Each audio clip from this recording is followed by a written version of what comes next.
Excited to see the new bid space for the first time. And there will be plenty of time for questions afterwards, but also feel free to shout out in the middle in context. We can just have a casual atmosphere. I don't mind being interrupted or having random questions from the back. DAT is a project that we work on. It's an open source project. And it's kind of a weird project because it's an open source project that the three of us work on currently, and then we work with active research scientists or labs in partnership on pilot projects. And kind of our goal is to focus on science and specifically reproducibility in science, and that's a big initiative of our primary funder, the Alfred P. Sloan Foundation. So they basically approached us and said, hey, DAT looks really cool. Have you considered focusing on science use cases? And they basically said, if you don't focus on the science use cases, then it'll lag behind, and we'd rather see you prioritize work in the sciences. And I said, that sounds like a really amazing idea. So for the last year, we've just hit our one year of science landmark. We've been working specifically on our first priority is reproducibility in science and data. And like I mentioned, some people think we're like a startup. We're just an open source project, and we're building tools for making data science and sharing data science sets easier. And the three of us are here. Matthias came all the way from Denmark, and Chris is here and is local. So you can definitely talk to us later, and we'd love to show you some code and everything. So the project status is that we started a year and a half ago. And the project started originally as a tabular data sharing service for mostly open government data, which is my background at Code for America. I got into this space in 2008 when basically President Obama told all of the cities and agencies in the nation to open up their data and see what happens. And what happened was a lot of weird file formats got put on FTP sites. And so then people had to figure out tools to parse the data and turn it into APIs. And then I got really, really interested in not just opening data one way, but also allowing data to be collaborated on. For instance, if there's a data set of all the city park boundaries, and I find a part with my GPS tracker that is part of the park but isn't on the map, wouldn't it be really cool if I could send a patch to my local GIS department and say, hey, whoever collected your data, it's a little bit out of date. I sent you this pull request, and they can merge it into their branch. And there's a lot, as I encountered in working for cities through the Code for America program, there's a lot of risk aversion and a lot of questions about data accuracy and a lot of questions about, well, we hire people to go out with these rigorous processes and GPS trackers that are approved hardware, and we don't want to take data from anybody. So there's a lot of challenges, but I think there's also a lot of opportunity, and the opportunity far outweighs the downsides. So then a few months ago, or I guess about back in August, we released our first big project after we started working with scientific data sets, and it was our alpha version. And that basically incorporated large file support because as we moved from government data, which is mostly database dumps, tabular data, we started working with a lot of scientific data sets, which are what we call hybrid data sets, or made up of tabular data or metadata, but also really big files. And really big files that you can't convert to generic formats because they're domain specific. And then we've been working really hard on a lot of collaboration features on top of that system. And that's what we're going to mostly talk about today. It's our beta release. And then hopefully sometime later this year, we'll put out a thing that will never break again called the 1.0, and then it'll be ready for really, really cool stuff. But it's still kind of at the point where we're looking for people who want to try out new tools. We're not going for mass adoption yet, just to kind of frame who our audience is. Like I mentioned, reproducible research is a big kind of buzzword in open science these days. And there's some quotes flying around like half of research can't be replicated. I think that's a pretty high number. And really what the question is how do we collaborate on research? Because replicate is one thing, just getting somebody else's code to run or somebody else's data to run or making the same chart that they put in their paper. But the more interesting thing is collaboration, and even collaboration on the same team. How do you get some other researchers' stack to function? And then what we really focus on is just the data part. We're not on the publishing side. We just want, when you have a data set and you run a model on top of it, somebody else should be able to get the exact same version of the data and actually prove that they're using the same data that you used. And then if they find errors in the data, they should be able to really easily report them or send you a patch. And with source code, there's some really advanced tools, but in data, there's kind of this manual ecosystem still. So for example, let me zoom in my slides a little bit. When you have a file, you can use a kind of the generic file sharing service like email or Dropbox or even checking your files into GitHub as a way to send the files to somebody over the internet. So you might put your data there, they might download, a collaborator might download your data, or just somebody that's trying to reproduce your results might download your data. And then we're using green to show that they've now modified the data. So now they've changed your data, they've diverged. And what happens, they email you directly, they say, what do you think of this change that I made? And what tools do you use to actually diff it? Because what if it's a really weird file format? It's probably a lot of manual opening in Excel or dumping it into a database and running a SQL query to kind of explore it. So that's one problem, is it's just really hard to compare versions. And then it compounds when it becomes a bottleneck on the maintainer to repeat that manual process with tons of collaborators. And this is a problem that's very familiar to me as an open source, full-time open source developer. So if you have a lot of modifications, it's just madness out there. So that's basically our assessment of the current workflows. So we have a system DAT, which is a command line tool right now that in a lot of the same way that Git kind of codified what it means to collaborate on source code. It went from I opened up a text file in my editor and I typed some characters and then I sent you the text file through email or through some other channel. We are trying to add a language to collaboration for datasets. So for instance, we have the concept of a push. So the idea is, what if BIDS had a server that could replicate DATs, that you could clone DATs from it, you could push DATs to it. You could push your data set up to a central repository that you host, and then it's just a command like this. You just give it an endpoint, and it could be over whatever protocols you like, HTTP or SSH, and it syncs the two sides. So it says, if you've made changes to a data set, it figures out what has changed, and then it sends the diff up. So it's like an intelligent replication system that doesn't have to download the entire thing every time. And then when you have your data in a final form, you can publish a paper that refers to the data. And in the paper, you can actually include a URL of the hash of the version of the data that you produce, or that you published the paper with and produced the charts in the paper.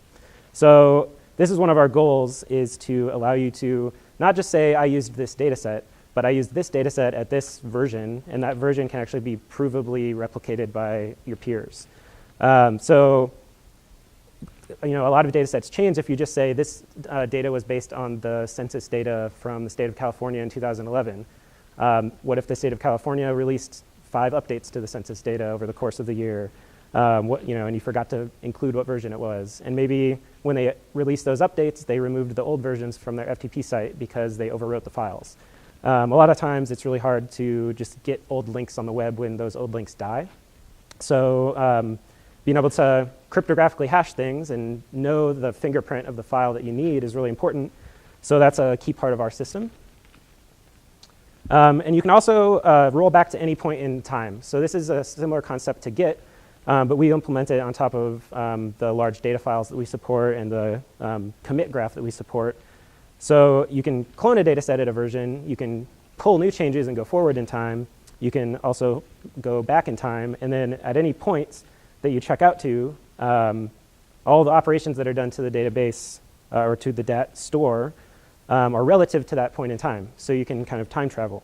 So for instance, if somebody had uploaded some alignment files from like a DNA sequence, you can go back to the exact version that you know that they used, and you can check out the file at that point.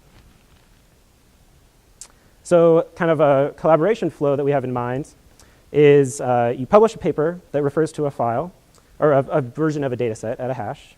Somebody else can clone that exact version, and now they have a copy of your data at the same version. And but what if it's been a year since you published your results and you published your data set? They can pull the changes. So they might have got the version of the data originally at the version that you published, but maybe they're feeling adventurous and they want to see if you've made any updates to the data set. They can update the data set without re-downloading the whole thing again. Or if somebody else out there in the world has forked your data set, so maybe another researcher has said, I took the data and I found these errors and I published my version on my server. They can try different versions from different people, and you can kind of compare different branches or kind of layers of the different data set from different remotes.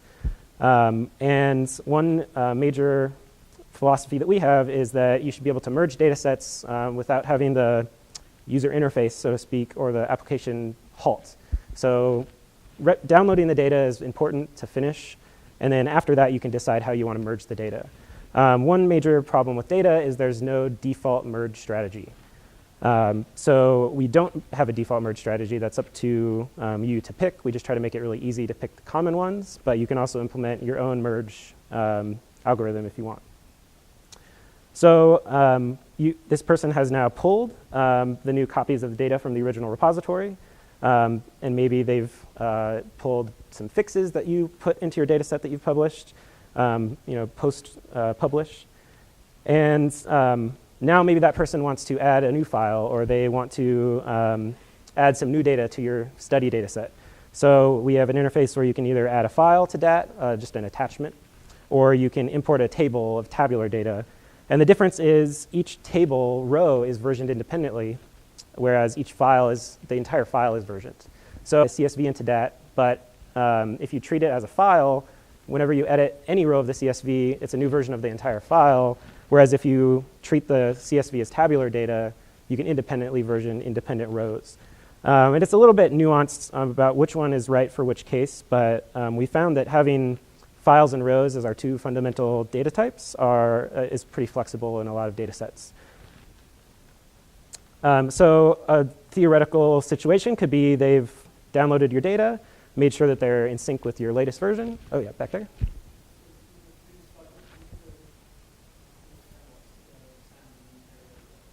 Oh, these are example data files from different pilot projects we've used. Sorry, I should have made a note.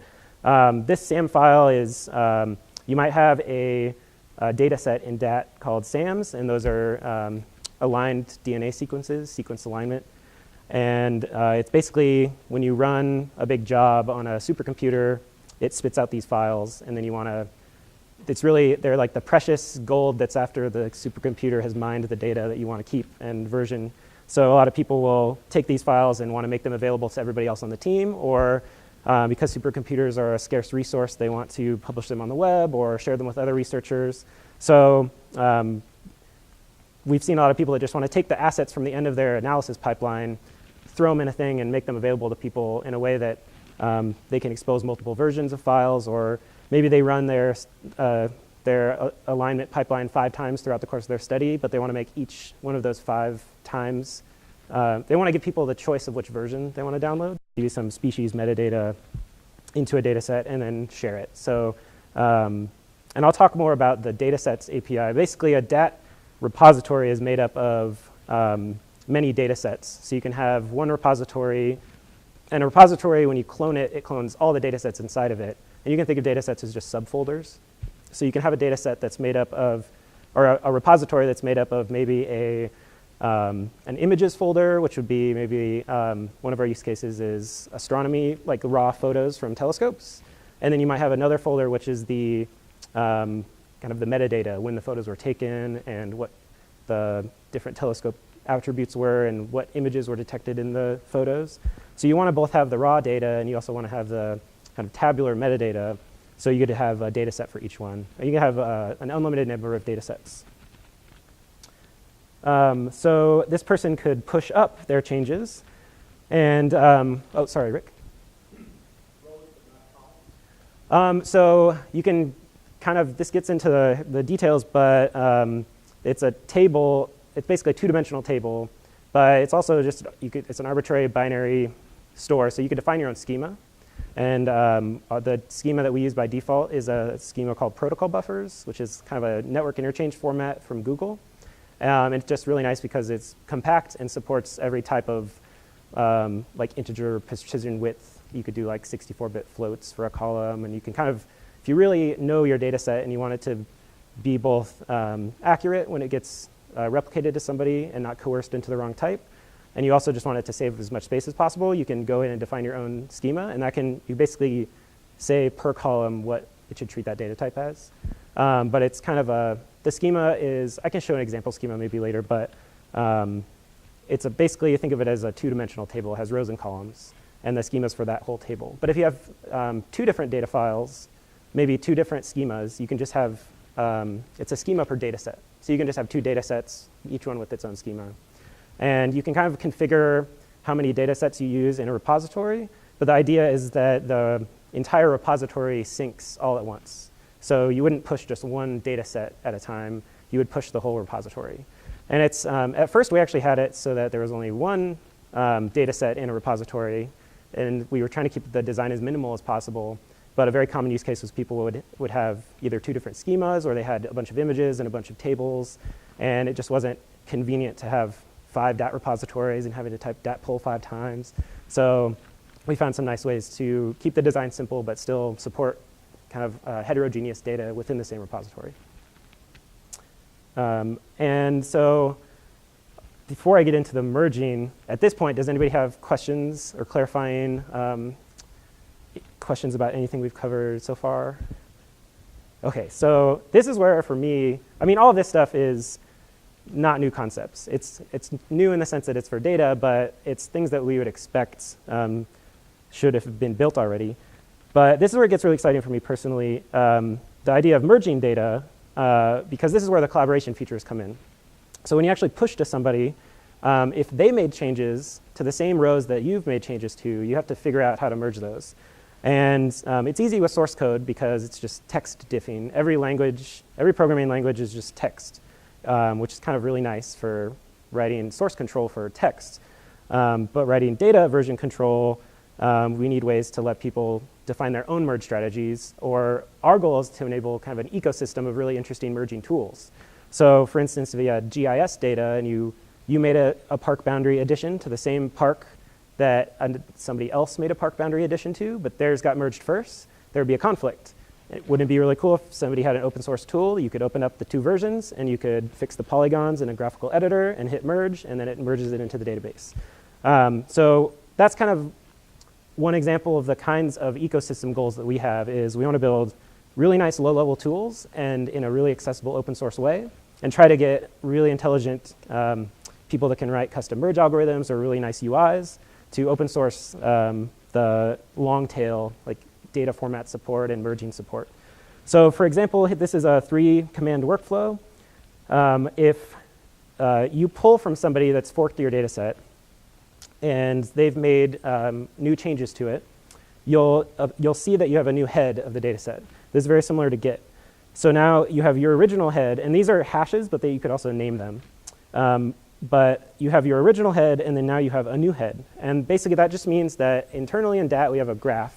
And what has happened is that they've made changes that are different from your changes, because you both made changes to the same version.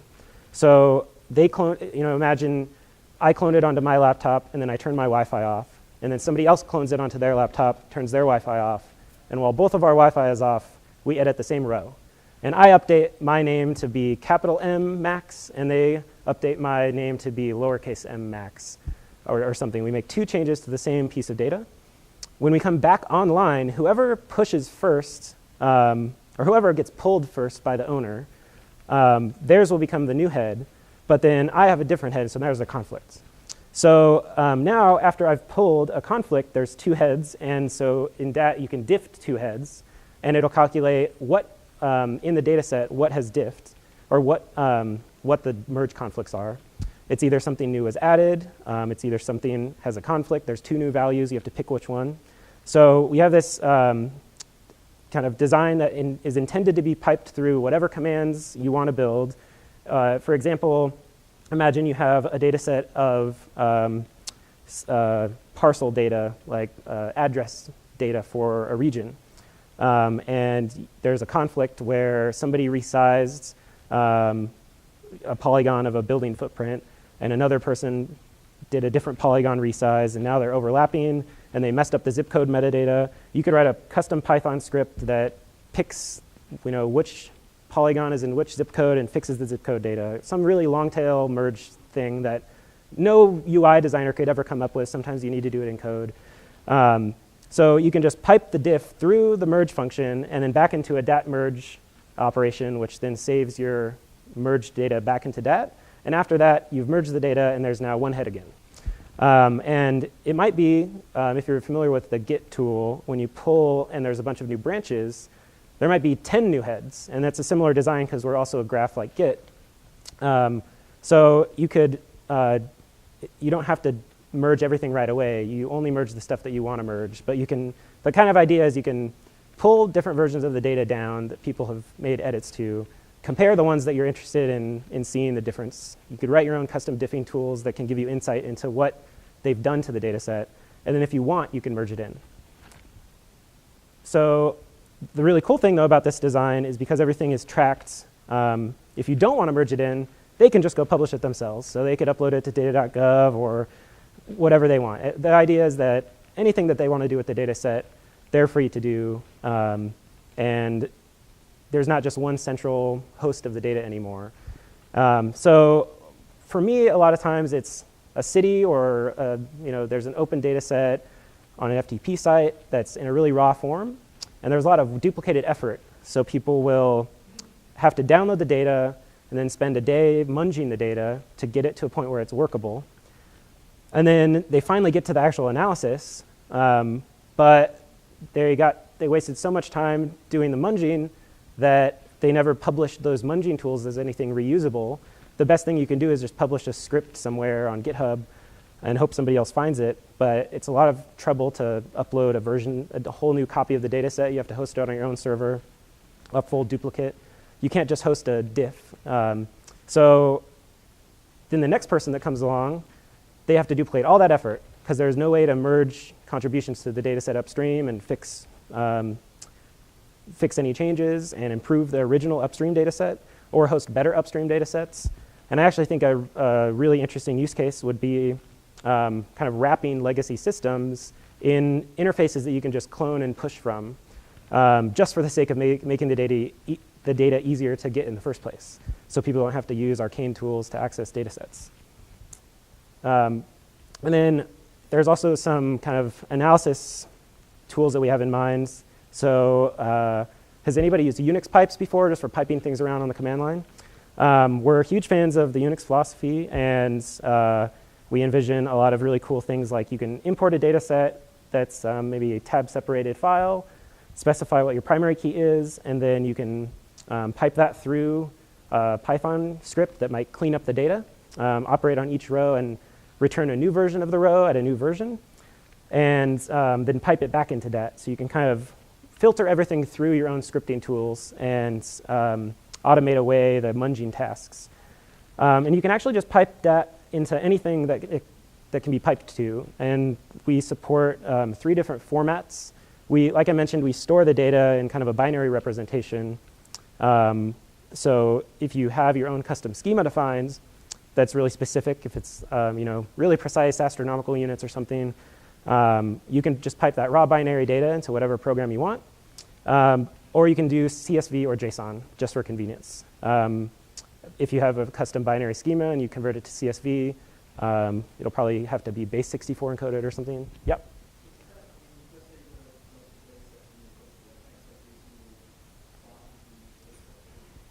Sorry, can you repeat it? Oh, good question. You can either, the default is it will cat all of the data sets just one after another, but you can also add an argument to pick which one you want. And if it's a file, we haven't decided if it'll print out the binary file to standard out yet, or if it'll just print out the like a piece of JSON or a CSV row that points at the file, so you can use your own tools to read the file. But in the next couple slides, I'll show you an example of how the folder structure is laid out. And this last one I think is really exciting too. Docker is a really cool tool for making code that's really hard to compile and entire environments that are really hard to replicate, replicatable. And we've been doing a lot of experiments in making sure that all of the work that we're doing can be really easily used with tools like Docker. So the high-level idea is that DAT is versioning the data. It can get the data onto your machine and stream the data down in the right version. And then you can pipe it through Docker, which gets the code at the exact right version. And you can do your analysis in a reproducible way on both the code and the data side. And all these tools are really new, so we're super interested in feedback on what you like about Docker, what you don't like about Docker, what you use for virtualization, do you use Vagrant, how you get your code to run on other people's machines, because that's a huge problem. But the code part isn't our main wheelhouse. We're really focused on data reproducibility, but we see a really important tie-in with reproducible code and data together. We just want to make sure that we're integrating into that ecosystem really well. And I can show some more examples of the Docker stuff later if people are interested. So here's an example data set of what it looks like with that, or kind of like a high-level example. A lot of data sets, like I mentioned, are very heterogeneous. You might have different file types that are binary files. You might have different tabular data files. You might have serialized data dumps from different analysis tools, and then multiple tables. So our design takes into account, kind of the landscape of wild and wacky data formats. So the first thing you do is you add the data into DAT, and DAT basically imports the data into a version-controlled data store on disk, and then it makes a new folder. So if you dat init, you'd have to dat init, that makes an empty data store, and then you can dat add all the files you want to version control. And then, so this is creating a new empty one. And we just have a file for configuration data. For instance, if you're pulling from somebody, you can put in custom remotes to pull from, so you don't have to type the URL every time. We also support some really interesting plugins. So by default, the transports are things like HTTP or SSH, but we want to make it super easy to install and configure plugins for doing things like connect over a peer-to-peer network, and anybody seeding this data set on BitTorrent, connect to 10 clients so I can maximize download speed, just to make it so I don't have to wait as long to download the data sets. Or I have this data on a Dropbox account or on an S3 bucket, and I just want DAT to connect to that and download it into the DAT store from there directly. So we can kind of automate the differences between all these file storage systems into just a DAT pull command. It's kind of the goal. And then when you add files, if you're adding rows to the data set, it imports them into a database inside the .dat folder. We're using a database called LevelDB by default, which is just a embeddable C++ data store. It was actually built for the Google Bigtable system, and then later ported to work in Google Chrome as the database that Chrome stores all its on-disk database stuff in. And it's just a really simple key value store that does its job well. And we use that as our on-disk key value store. And then in addition, anything that isn't tabular in nature, it just gets stored on disk in what we call a blob store. And a blob store can be anything that you can put and get files out of. So the default blob store is just the file system. But you can also configure blob stores like I mentioned, S3 or BitTorrent or anything you can imagine getting and removing, or uploading and downloading and removing files from. And then, so for instance, you could add both a table of data and also a file to the same DAT, and it'll appropriately store them. It kind of guesses. We have some heuristics to guess if it's CSV or JSON and suggest, do you want to import this as tables, or would you like to add this as just a static attachment? Yes? Oh, yeah. There's one that we just called default right now, and we're open to feedback on whether there should be a default one, but everything else you have to specify a dataset name for. So you can say datasets create census, and it'll create a new subfolder for the census data. Or actually, yeah, the default one is kind of like the main branch in Git. We're trying to figure out exactly what the first run experience should be. Because it'd be really nice if you could just dat init and then dat add your data and it'll create the data set for you, but we also don't want to be too magic. So funny enough, like a lot of the hardest parts of the project have been trying to keep things simple, but also intuitive. And the API design is surprisingly difficult on a command line tool. So there might be like a graph database and all these crazy data structures inside and algorithms, but the hardest part is the design sometimes, or user experience. So you might be thinking, why, if I'm just adding a couple files, why not just use a Git repository? Or what if I, like in what case will that be really useful? And a lot of data sets that we've encountered in our last year of working with different research teams have been really big.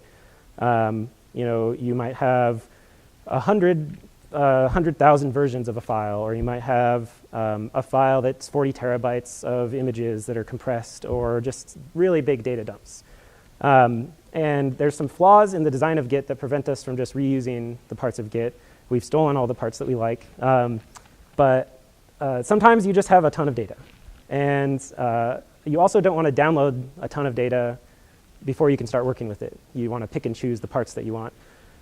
So this is the example from before, and if you just keep on adding tables and keep on adding data, you'll eventually hit a point where there's not a good tool for keeping track of a bunch of large files, especially if you want to host it on your own local university system or something like that. So this is one of the data sets that we worked with in our alpha. It's a really, really cool project called, actually, I should have put these slides in a different order. I'll go back, trillionverse.org. It's an initiative out of Ohio State, and they worked on the Sloan Digital Sky Survey, full sky scan. And one of the problems that they encountered was people will do these multispectral sky scan analysis like data releases. And they'll upload data from their telescopes in one band. But if you're writing a model, you want as much of the band as possible. And unfortunately, the data is in different places, in different formats, and different coverage. So they want to first get all the data and normalize it. And then they want to put it into a big distributed computation system that you could run your model against everybody's known data, and it fills in the parts of the sky that you need on the fly. So they're doing a distributed computation system for doing astronomy research. And we started working with them very early on, just seeing what their data challenges were. And this is one of the things we immediately ran into. This is Caltech releases their IPAC server.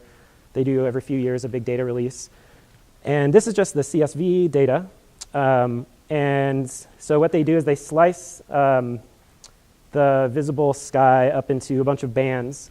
So you can see this is between declination about 8 degrees of the sky, and then another slice that's another few degrees of the sky. And they slice it up so that there's about 15.5 million objects detected per slice. And of course, if you look at the galactic plane, you'll have more data, so you get an interesting distribution, but there's a ton of stuff that they find when they look really closely at the sky. There's 15 million times 18 objects that get detected when they do a scan. And what these files are around 8 or 9 gigabyte or 7 gigabyte text files that have 300 columns and 15 million objects that were detected. And basically, they take a bunch of pictures of the sky and then try to find all the light points. And then at every light point, they register that they found something, and they record as much data as they can. And this is just one study.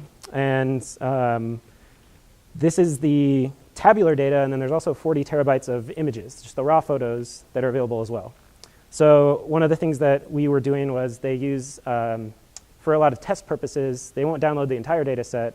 They'll just use what's called Stripe 82, and it's kind of just an interesting part of the sky. But there's no way to download Stripe 82 from this data set because it's across a bunch of these files. So you have to download a bunch of files, import the part that you need, disregard all the parts that you don't need, And that's just for the tabular data. There's a whole separate process you need for the image data, because it's in a astronomy format called FITS. And you need to do patchwork quilting on FITS bounding boxes, and it's really complicated. So we were given the challenge of, can you make this easier so that if we want to provision a server that's going to index one part of the sky, can we just DAT clone it and only download the files that, really easily be able to download the metadata for what a data set is, and then only download the parts that we need through basic shell scripting and not have to do all the parsing and all the downloading ourselves. So this is one of the projects that's ongoing, but definitely check out the Trillion Initiative. It's a really interesting project. And then this is what that format looks like on disk. So this would be a theoretical study on Scandinavian population data. And because we have a Danish guy on our team, so we use Scandinavia as our test case. So you might have, this would be a DAT repository. And you would have your README or your Python scripts to analyze the data or whatever other stuff you want. But then these are two data sets in DAT. So at some point, the author of the data set created a data set called Sweden and another data set called Denmark. And the data sets could be from different sources. They could be one from the Swedish government, one from the Danish government. But the kind of idea with this example is that you might have cloned this data from GitHub, and it doesn't have the data in it. It just has a folder structure, and each dataset folder has maybe some more code, and it has a dat.json file. And in that dat.json file, it could have the actual remote. It could have the data inside of it that will give DAT the ability to clone the data from the data source. And that could be going to the Swedish government and downloading the data and running it through a pipeline and importing it into DAT. Or it could be connecting to somebody else's DAT who's already done all of that and just downloading the right version. So you've kind of downloaded this skeleton file structure without the data in it because it's easier to just share the metadata. And then you can run DAT pull, and then DAT will do the job of getting the data that's configured. So this is one of our distribution strategies, is that you can publish your DAT configuration to source control sites, and then people can download it and run DAT pull, and it goes and fills in all the data. But before you pull everything, you could also configure it to just pull the stuff that you want. Maybe download all the rows in the data set, but don't download all the files. Or write a custom script that tells DAT to just fetch the files in this region based on metadata in the data set. So we want to kind of be flexible around making it so you can download what you need and not have to download everything. So after you've pulled the data, there's now a .dat folder in here.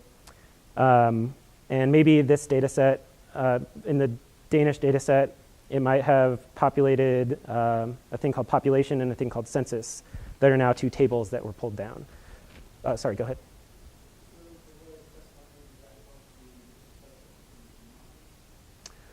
So the question was, can you specify the subsets that you might be interested in? There's a primary key on every data set, and you can do, depending on what the key is, you can do a key range that you can replicate. And then if there's any branches available, you can replicate those.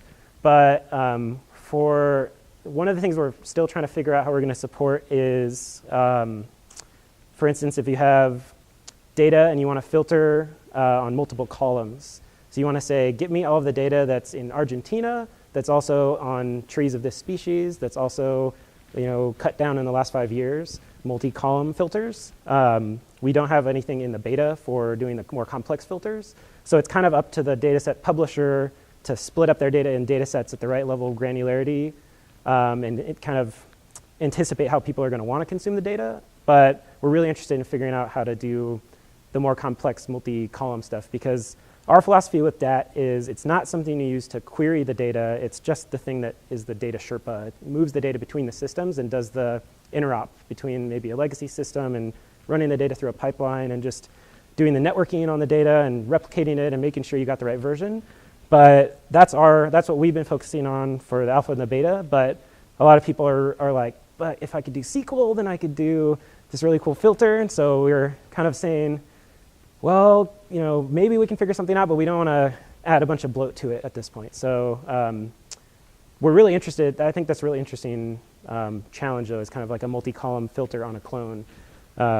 So definitely maybe we can talk after and brainstorm on stuff.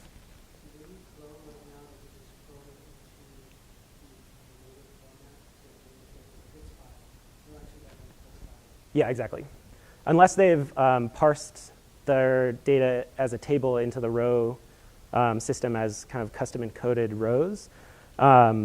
But if it's just a file that they've added, we don't touch the file. We just, it's the raw file that they added. So it's kind of in the file, if you add a file to DAT, we don't touch the file. But if you add them as rows, it gets encoded in a schema that we can independently version the rows.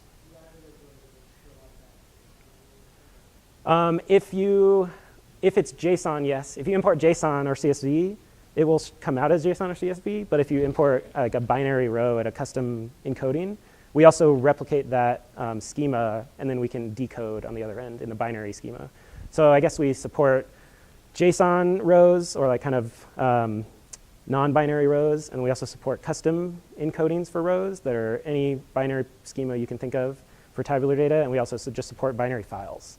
Kind of the difference between rows and files is, think of it as like a SQL database. You wouldn't want to put a 5 gigabyte file in a SQL row. But it's OK to put 1 million rows inside of a SQL table. So it's kind of, but you could also take the entire SQL database and dump it as a DAT file. So you could distribute your SQL database multiple ways. It's kind of, it's like a data modeling problem almost.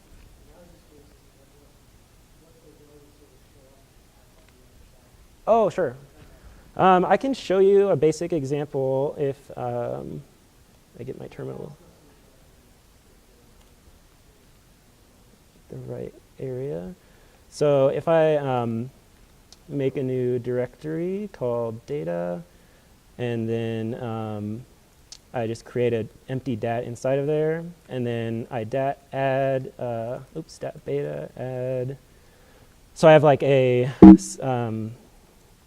CSV of earthquake data from NOAA, and if I add that into DAT, and then that'll import so I'm adding it as a table since it's a CSV, and our default operation is if we see a CSV, we assume you're importing a bunch of rows.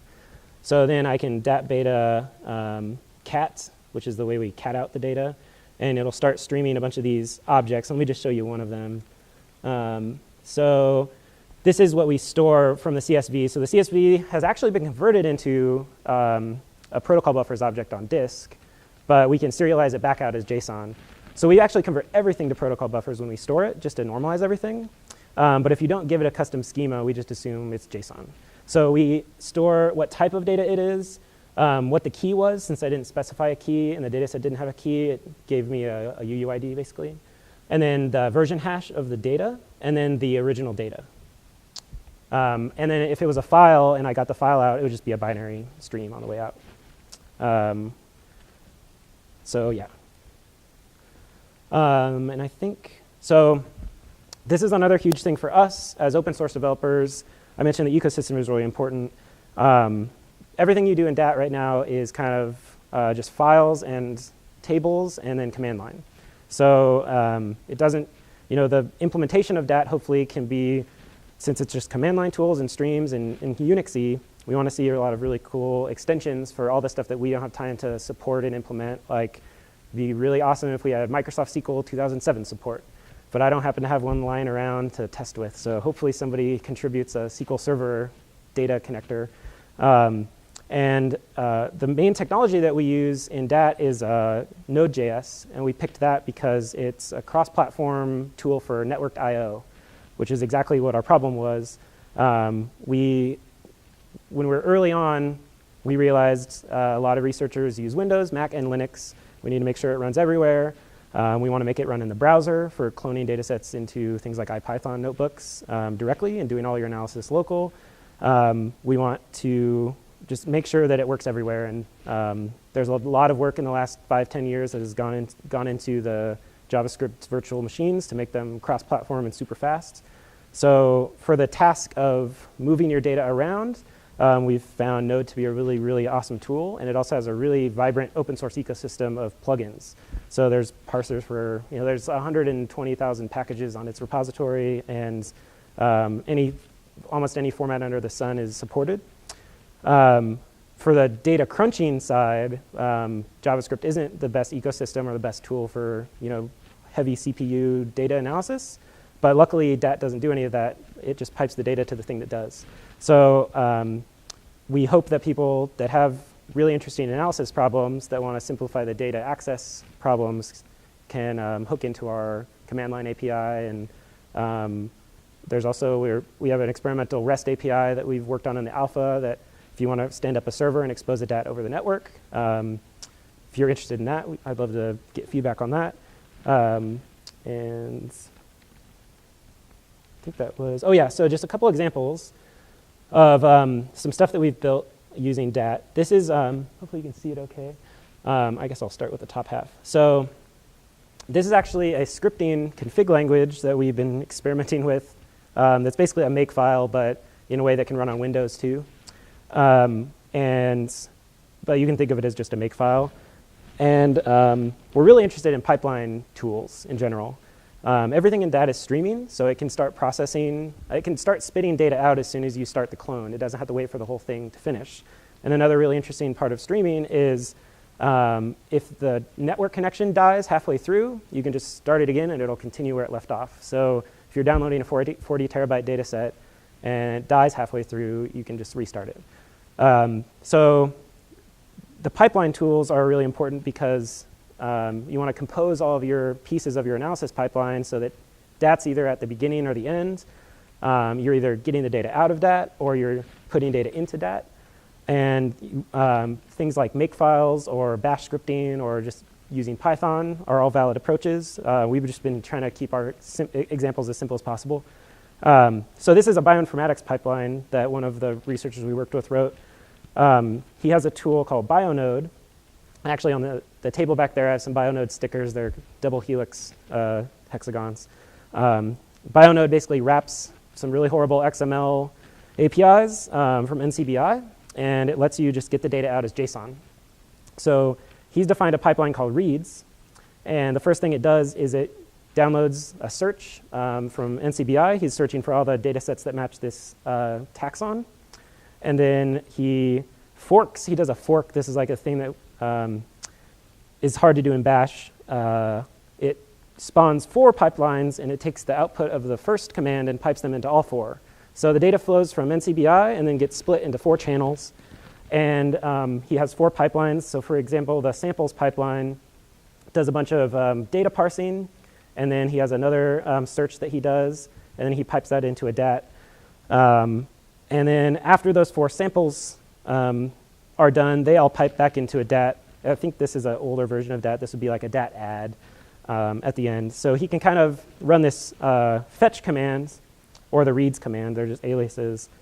And it goes and searches and parses a bunch of the data, kind of does like a group and apply, and then takes the output and dumps it into a DAT. So that's like the first step of his research is he just wants to make a local copy that's a versioned copy of just the search data of the data sets that he's working with in the study. And so he doesn't have to rely on the NCBI server. And actually during his research last year, on a Monday, he went to use the NCBI API and it worked. And then on a Wednesday, he went to use it again and they had broken it. They had changed a bunch of the keys. He had to change his code. And so he's been really cautious since then about making sure he has exact version copies of all the data he gets out of NCBI so he can reproduce everything. Because if he's depending on systems that are out of his control, then they could change and break. So then down here, he kind of has, he has another set of pipelines that might run different tools. So kind of the idea, finally down here, I think he's piping it into a graph database, converting it to triples. And so he can kind of take his entire pipeline and when it says run BioNode NCBI, that's the equivalent of typing BioNode NCBI into the command line. So you can kind of spawn processes and pipe them together. So like I mentioned, we're really interested in kind of pipelining tools. We don't want to focus on them as our primary use case, but if you have pipelining tools you like, we'd love to integrate with them. But we're trying to create our really own simple ones in the meantime. And then another example that we really like is, this is why we like to use Docker for things. This might be a little bit hard to read, but this is the command that's being run. I'm basically saying Docker run, and then I mount my hard drive into the Docker container. So I'm letting Docker access the directory that I'm in. And then I just pass it some arguments. So I'm saying run this samtools tview command. And this is a tool that people use to look at sequenced DNA data on the command line. Just for basically peeking at the data. They might get some sequences back from a job, and they want to just see, they want to jump to an offset in the genome and just see what the data is there.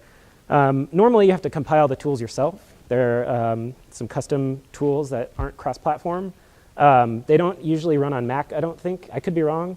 But with this, you can kind of just have a cross-platform container using Docker that runs it. And you could even pipe data into something like this. So our researcher, Bruno Vieira at Queen Mary University, that does a lot of the bioinformatics work on DAT, or with DAT, and does the Bionode project. He recently got his university to get him a new 500 gigabyte sequencing machine, 500 gigs of RAM. That's the most RAM I've heard of in an individual researcher's computer, but that's what they do in the genome sequencing world. He has this huge machine with RAM. It's basically a mini supercomputer, and he got it because the IT department's supercomputer stack had too old of a Linux kernel to run Docker because it was from 2007. And they said, we're not going to be able to upgrade to the 2012 kernel that you need for a long time. So it's easier for us to just buy you a new machine. So he got a new machine just so he could run Docker and reproduce, basically not have to mess up the environment on the supercomputer, but just be able to run nice isolated sandbox images. And he really, really likes Docker because it's the only virtualization system that he can use that can use his 500 gigs of RAM, because it's not true virtualization. It's like a lightweight sandboxing that can still use the beefy resources that he has. If he was to use like VirtualBox or something like that, or VMware, it would be virtualized memory, and it would kind of defeat the purpose of having this, super high horsepower machine. So we're, like I mentioned, we just think that reproducible code environments is kind of the peanut butter and chocolate to the reproducible data stuff that we want to do. And then with that, I'm going to just open it up for questions, and we have a question bingo. If you don't know what to ask, you can pick a thing off the bingo, and we can go into more detail. We have, I think, about half an hour for questions. Is that right? We're at 25 minutes. So, but thank you very much for listening.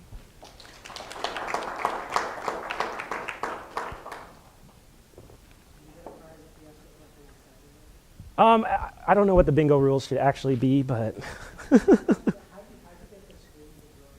oh, so this used to be on in Mac by default, but if you go to the system preferences, oh, that was the wrong thing. Inside of here, there's like oh man, I don't even remember where it is now. Oh, sorry. How do you zoom on Mac OS? There's a thing you can turn on in your system preferences so that when you hold down Control and then you just scroll like you're on a web page, it goes like that. I use it so much. You can also do the inverted screen if you're reading at night and you don't want to. Anyway. How do you get a cat emoji on your terminal? You head bash profile.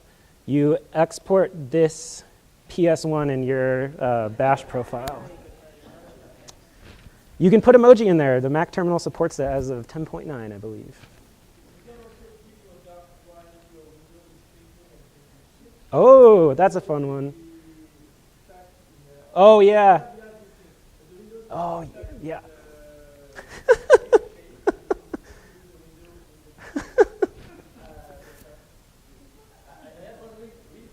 Yeah.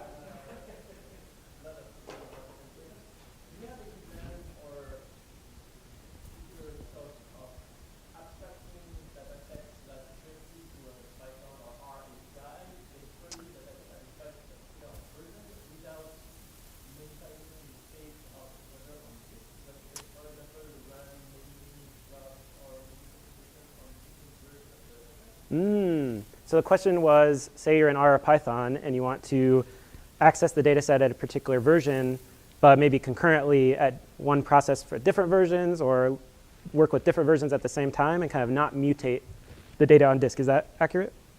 So it's an interesting question because there's all these really cool new file systems that do things like copy on writes. And if you have a 10 gigabyte file and you want to have a backup of it, you don't have to make another 10 gigs of hard drive space available. The file system handles only copying it if you make edits to it. Otherwise, it uses the same unchanged parts. So that's why it's called copy on write. And so the dumb way to do it is you just make a copy of the file if you're on kind of a old school FS. But we have two mad science projects, as we call them. One is a fuse layer that you can kind of mount dat in Fuse, and we implement copy on write in user space file system land. So then you can run your computation on our virtual file system that's smarter and doesn't take up as much space, if space is a constraint. If space is not a constraint, you can just check out multiple versions of the file and into different folders on your real hard drive.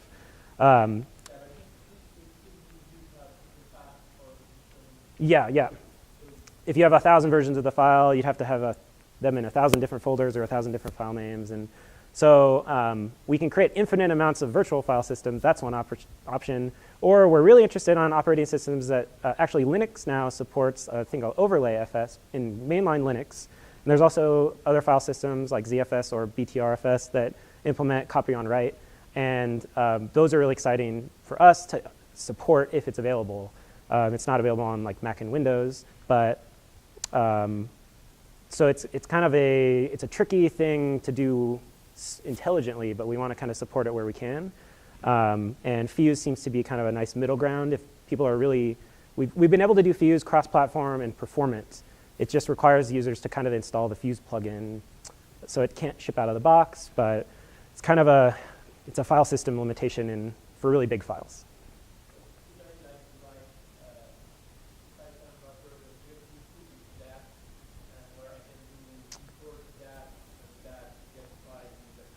Oh.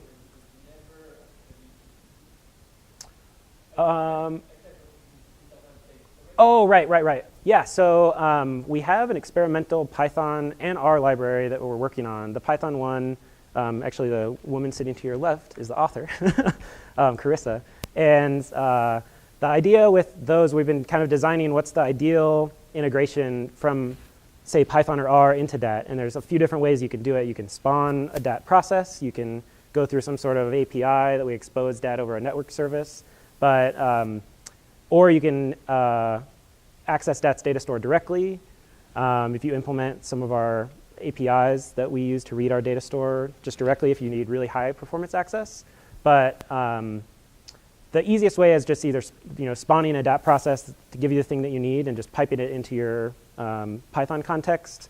Or we can expose DAT. It's just a binary protocol over the network to your maybe a local TCP socket or a named UNIX socket or something. So there's lots of different approaches, and we should talk after to figure out kind of what your requirements are to inform our development. But the Python and R ones we're wanting to launch, and we launched the beta in a week or two, or like this month, we want to ship with those as kind of nice canonical examples of how we imagine people using DAT from within a scripted language and not having to go to the command line all the time. Yep. So software environment and the data are chocolate. That's the different advantage is that dependency relationships between the software environment can pollute the versions of the file in a significant way. How do you integrate dependency tracking among software as it applies to the data? So the question is, how do you integrate dependencies in software with versions of data? And how do you make sure that different versions of software aren't polluting different versions of the data? And one of the downsides of something like Docker is a lot of times if somebody has something that depends on Ubuntu as the base machine that they need to virtualize, and then another person has one that's the later version of Ubuntu, or maybe Debian or Solaris, you could... Right, or different versions of Python on the same OS. Really quickly, you can use up a lot of disk space just because it's like installing an operating system every time. If two people happen to use the same version of Ubuntu, you don't have to reinstall that same base image. But in a lot of cases, there's a lot of OS distributions out there. So one of the problems we see with dependency management is there's kind of two ways you can do it. You can make the programmer fix it, or you can take up more space and just make the problem go away by throwing disk space at it. And we're trying to come up with a way to not use up as much space, but still not have to have somebody fix it, be in dependency hell, so to speak. And in JavaScript, they take the approach of use more disk space because they're little tiny JavaScript programs. But in a lot of languages where they have incompatible runtimes, like containers are really appealing because you can have 100 different versions of Python installed on the same machine. And they use a layered file system. So the lowest layer is the same core Linux kernel, for instance, or the Ubuntu image. And then you have two different layers, one that's Python 2, one that's Python 3, and it can kind of boot up all the layers. And we have a layering, we have a similar approach to layering versions or branches of data in DAT. So we actually, Matthias here has some really impressive demos of booting a virtual machine over the network and only downloading the files that you need to run it. So if you have a 1 gigabyte image, to be able to boot Python, you don't need to touch every file inside of Linux. We can actually just lazily fetch those over the network using kind of a union file system. So you only end up using 100 megabytes to boot the Python process you need. And you could do it over a 3G connection in about 30 seconds. You don't have to wait for the entire image to sync. So a lot of our algorithms are about streaming, about booting things as quickly as possible, not downloading the entire thing when you only need part of it. So but I agree that code and data, if we can figure out a good way to make them coexist, that's a really interesting ecosystem problem that I think the data science community is taking on. In the back.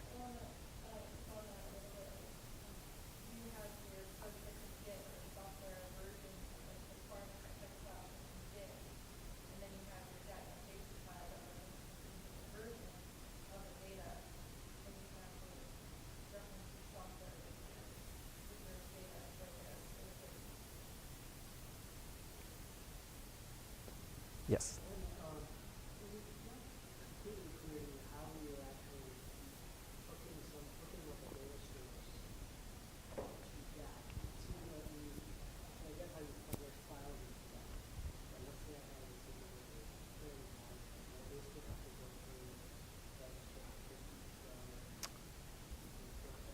Oh, sure.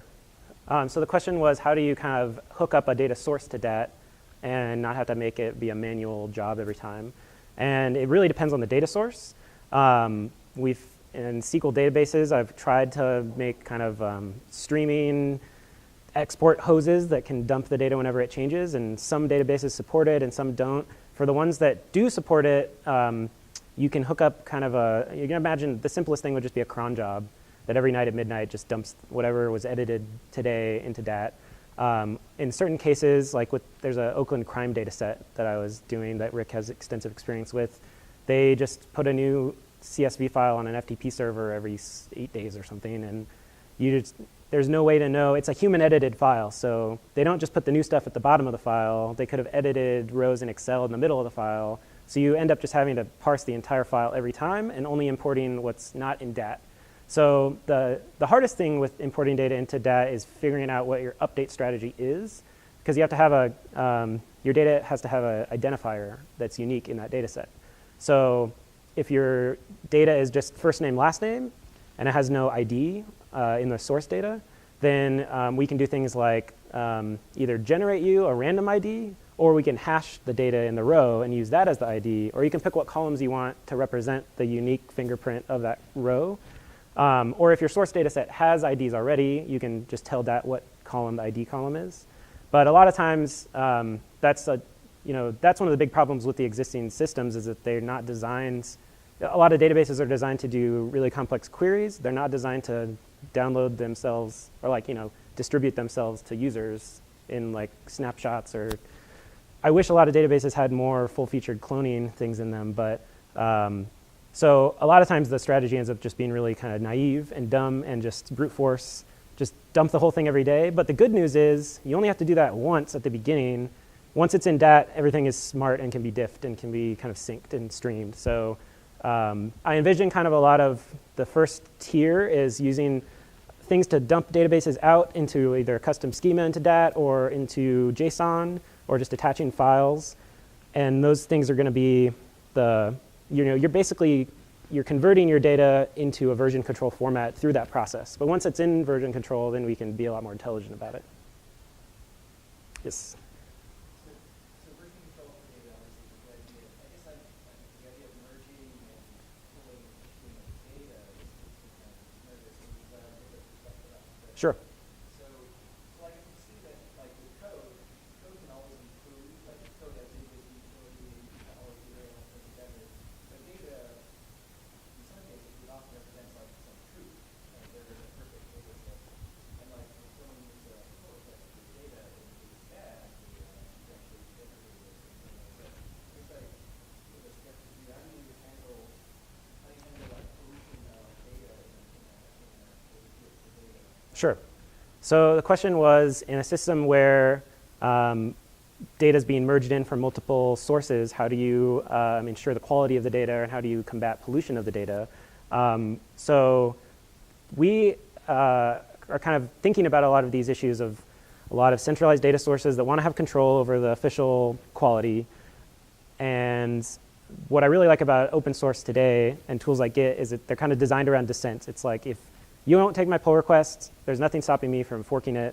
As long as it's openly licensed, I can fork it and have my version, and people can use that instead. It's kind of like an open market for whoever has their own, scratch your own itch. That's the thing you hear a lot in open source.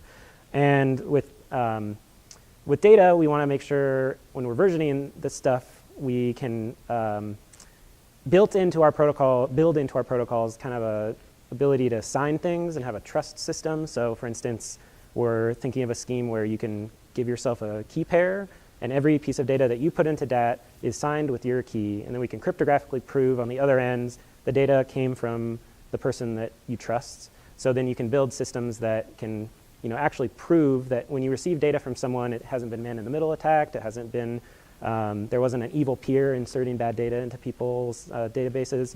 So at the very least, we can offer at the protocol level the ability to build a trust network, but I think it's a people problem on top of that. I think it's a lot of people that hold really tightly onto their data, and they might never want data from other people, but I hope that by making the stuff more accessible and making it easier to just publish kind of dissenting versions of the data or alternate versions of the data, it lets the analysts decide, do they want to trust the official source, or do they want to combine other sources, and kind of on a per source basis, they can choose who they want to trust. And as long as the system itself can prove that the data that you got is the data that you intended to get, then it'll be really interesting to see if there's a data forking phenomenon that happens or not, but who knows. Back here?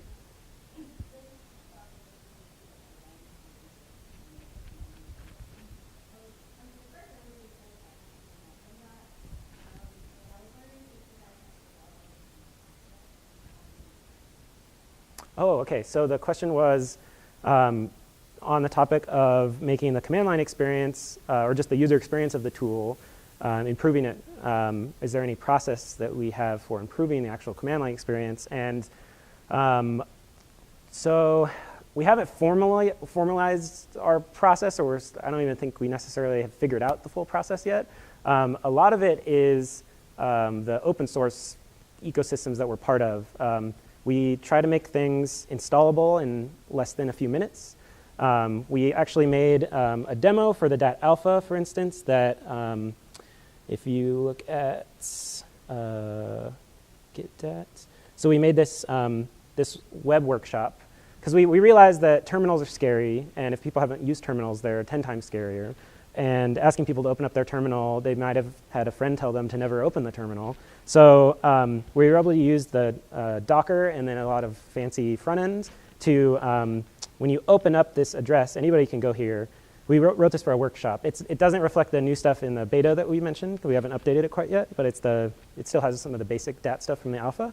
When you go to this page, you get redirected to a new, basically a session. And what you get is a terminal here on the left, and it's a real Linux kernel. You're actually logged in as the root user in a sandboxed computer. So you have your own computer to play with that has DAT installed on it already. And then we have workshop content over here on the right that you can follow along. We kind of have a tutorial that gives you here's the first dat command you should try. Go over to the terminal and type it in. And then you can even you can create files, and then they show up here, and you can kind of edit the files without having to use Vim or Emacs and things that people don't know how to use intuitively. You can say hello.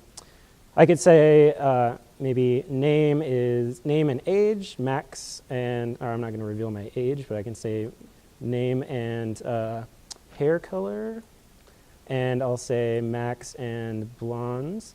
And then I can go back here, and I can say, OK, I want a dat init, and then make a new empty dat, and then import my data into it. So I'll just leave the defaults, and then I can say dat import foo as a CSV. So people can kind of, in seconds, they can go to their browser. It works in Firefox and Chrome, and they can try out dat without having to install anything. And then if they really like it, hopefully then they're motivated to figure out how to install it on their machine. And then if you close this, then we close down the session. So it's kind of, we were able to figure out a way to do it at basically no cost for us, so that when we do a workshop, we don't have to spend half an hour helping people install it. So just making the tools super easy to install is the biggest issue with command line, and then getting people a good first run experience. Those are kind of the two biggest things that I think we're focusing on. Carissa?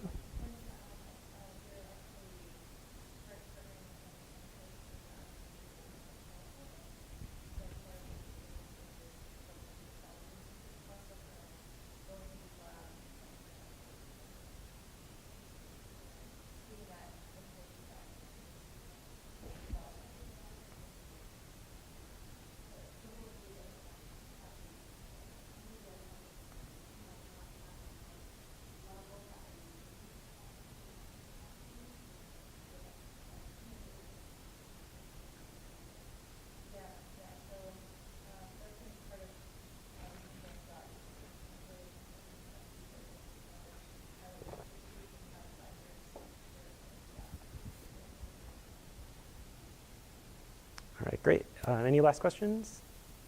Oh yeah, here. Or in the front, I guess. Yep.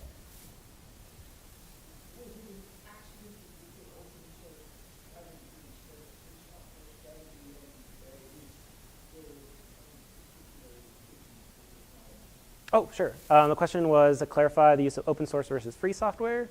And everything here I should mention was licensed under BSD, because I represent the East Bay.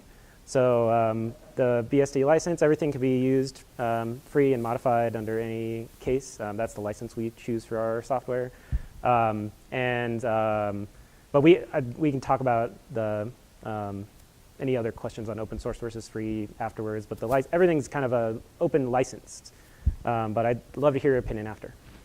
And then behind.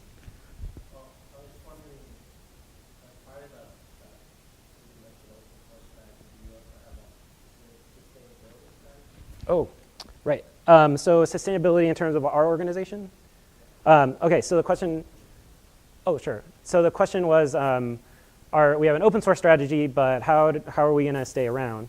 And currently, last week, actually, it's exciting to announce, well, I guess it was announced last week, but we got 2 more years of funding from the Sloan Foundation. So we're at least going to be here until 2017. And we're hoping that we can, I mean, like any good open source tool, we want to have people contribute to it that aren't us. So that's kind of the goal of DAT itself, is to be contributed to by the organizations who use it. So that's the end goal for DAT. And in terms of what we end up doing, I would just love to keep working with scientists and get back into doing open government data work and continue being in the field of kind of more openness and more reproducibility. All right. So thanks, everybody, for coming. And I think, yeah. And I think the video is available online, right?